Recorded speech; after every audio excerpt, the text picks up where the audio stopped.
Assalamualaikum warahmatullahi wabarakatuh. Perkenalkan, kami dari kelompok 2 yang beranggotakan Adip Wiansah, Indri Septianur Rahmawati, Rani Anjani, Hoirun Najwa, Supiani, dan Tina Siti Marfuah akan membahas materi tentang benchmarking. Adapun penjelasannya adalah sebagai berikut.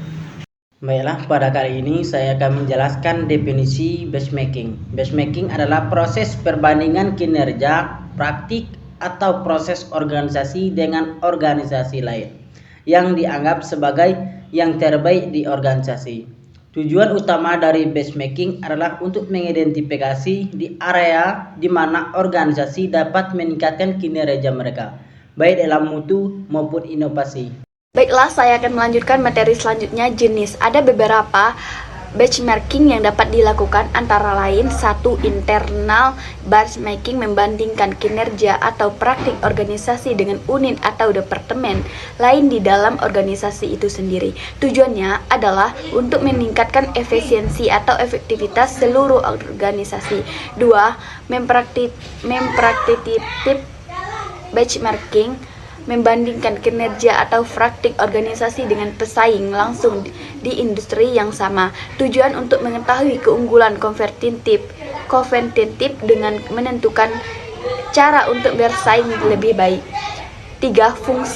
Fungsional benchmarking, membandingkan proses atau praktik tertentu dalam suatu fungsi bisnis seperti pemasaran atau produksi dengan organisasi terbaik di industri yang berbeda.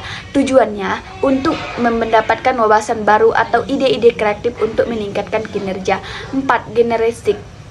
Generik benchmarking, membandingkan proses atau praktik organisasi dengan organisasi terbaik di industri lain yang memiliki proses serupa.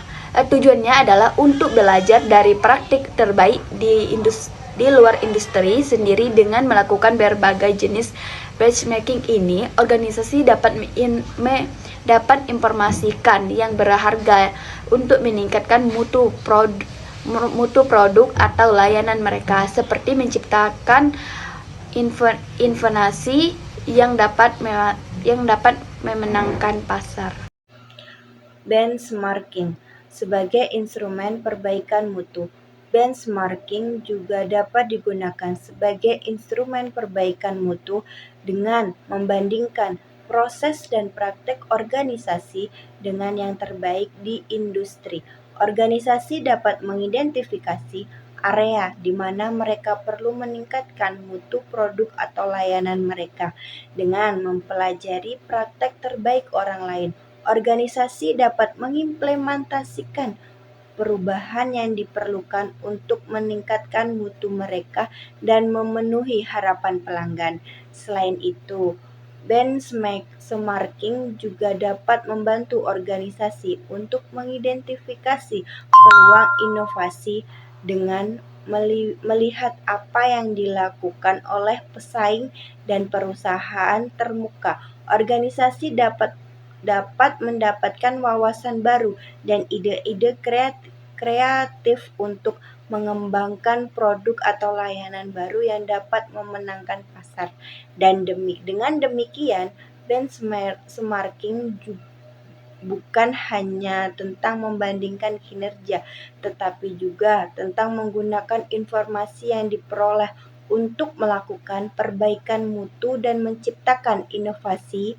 Ini membuat benchmarking menjadi instrumen yang sangat penting bagi organisasi yang ingin tetap relevan dan berkembang di pasar dan kompetitif.